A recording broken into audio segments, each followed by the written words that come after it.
Okay. So, yes, I'm here with Jakeshore Drive.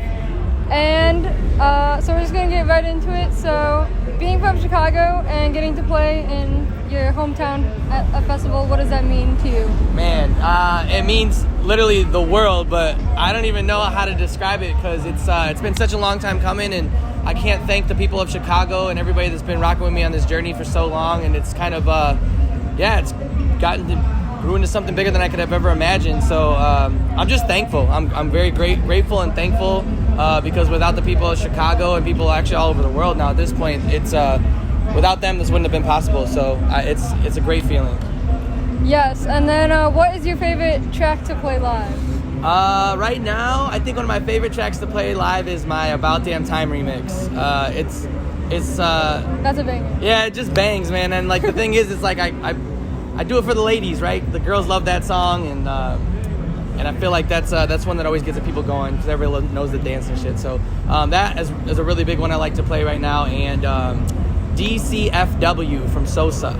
Can't really say what those stand for. Kind of they're bad words, but it's a great song. I'm gonna play it today. I'm pretty excited to drop that. All right, and then let's talk about your latest single. Yeah. Just Like That. Yes.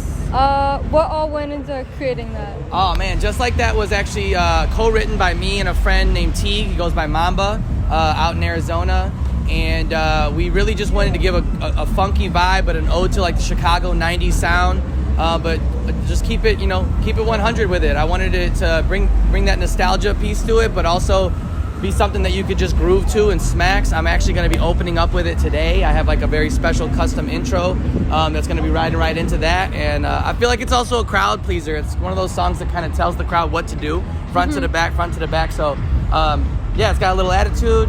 So all those things entailing making sure that it's going to be a groove or something that I can play in my sets.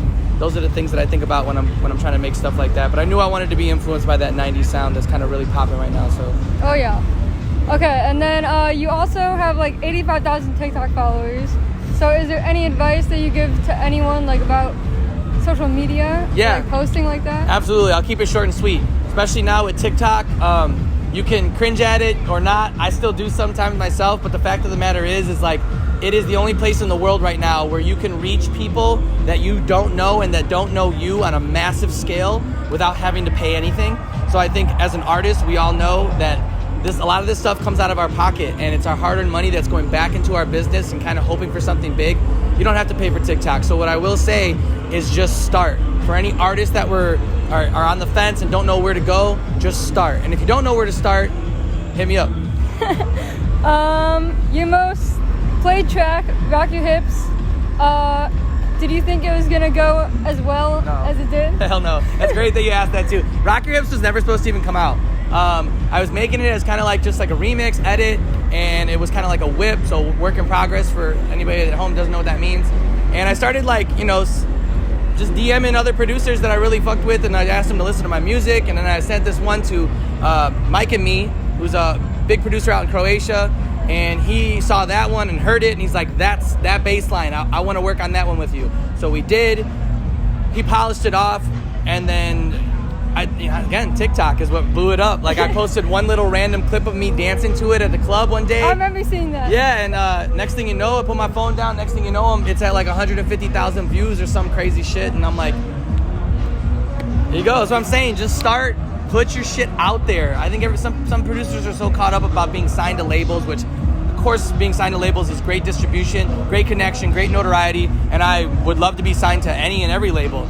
But at the same time, put out your shit. Just put it out, because you never know what can happen in this day and age too. Like Rock Your Hips was not even supposed to come out, and it happened to be my biggest song yet. So crazy. Yes. Who is someone that you like to collab with? One of my favorite people to collab with right now, I have two.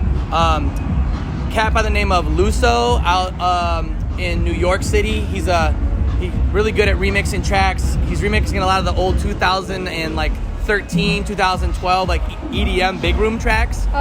So me and him got one, and then I like working with a cat named Chan Fuse. He's a really dope kind of lo-fi groovy blues singer, and he pretty much can do anything. His vocals are amazing, and we got some really cool stuff coming out in the future, so I'm excited. Okay. What are your plans this year? Plans this year, sleep. Get a lot of sleep when I can. No, I actually am not teaching this year. So for those of you who don't know, I've been a elementary school teacher for the past 8 years of my life. This is the first year I took off, and I'm going to be focusing full-time on music. So I'm running production lessons, I'm running TikTok consultations, I'm also traveling and doing gigs. So between that and making music, you know, I'm just trying to keep it chugging.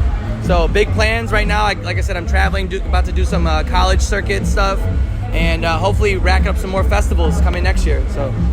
And then last question, any words of advice for anyone in the music scene? I think I kind of mentioned it. Just put your stuff out. Start. I know it's daunting and it's hard because you see a lot of other people way ahead of you. I know I've dealt with that before, and you kind of get discouraged, and I'm sure I've probably also been a source of that for younger people or people that are just starting, but everybody's got to start somewhere. Start, reach out to people, learn from people, collab, just absorb as much as you can. Go out, support people. I think some of the coolest things and the biggest opportunities have come from me just networking and being out and showing face and, being yourself. Just don't be afraid to be yourself. That's it? Yeah, that's it. Thank you so much. Appreciate your time. Yes, thank you. Let me know when it comes out. Wait, let me get a quick picture.